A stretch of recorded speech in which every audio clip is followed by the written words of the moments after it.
চটকদার বিজ্ঞাপন দিয়ে গ্রাহক টানতে জুড়ি নেই কোকা কোলার। বিশ্বের নামি দামি সব সেলিব্রিটিরা কারি কারি টাকার বিনিময়ে কোকা কোলার হয়ে প্রচার চালায়। অথচ জনপ্রিয় এই পানীয়তে এবার মিলেছে উচ্চ মাত্রায় রাসায়নিকের উপস্থিতি।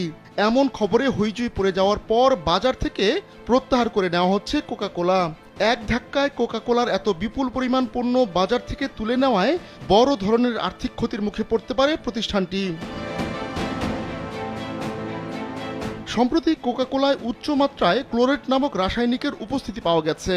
এরপরই ইউরোপের কয়েকটি দেশ এই পানীয় বাজার থেকে প্রত্যাহারের ঘোষণা দিয়েছে।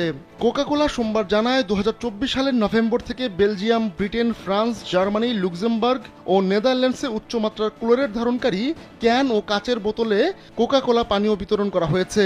পরবর্তী 1 মাস নাগাদ 5টি পণ্য লাইন ব্রিটেনে পাঠানো হয় এবং সেগুলো ইতোমধ্যেই বিক্রি হয়ে গেছে। সাধারণত পানি শোধন এবং খাদ্য প্রক্রিয়াকরণে ব্যবহৃত ক্লোরিন ভিত্তিক জীবাণুনাশক থেকে উৎপন্ন হয় ক্লোরেট।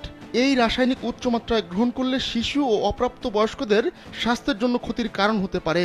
কোকা কোলার আন্তর্জাতিক বোতলজাতকরণ ও বিতরণ কার্যক্রমের বেলজিয়াম শাখা বলছে, ক্লোরেট থাকা পণ্যের মধ্যে রয়েছে কোক, ফ্যান্টা, স্প্রাইট, ট্রপিকো ও মিনিট মেড ব্র্যান্ড। তবে কত সংখ্যক বোতল ও ক্যানজাত কোক, স্প্রাইট এ পর্যন্ত প্রত্যাহার করা হয়েছে তা জানাতে পারেননি কর্মকর্তারা।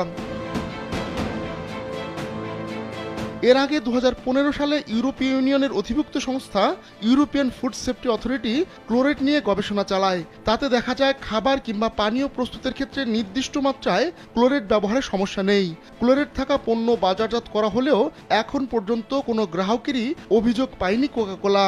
প্রতিষ্ঠানটির ফরাসি শাখা বলছে, তারা স্বাধীন বিশেষজ্ঞদের মাধ্যমে ক্লোরেটের মাত্রা পরীক্ষা করে দেখেছে, তবে যে মাত্রায় এর উপস্থিতি রয়েছে তা ঝুঁকিপূর্ণ নয়।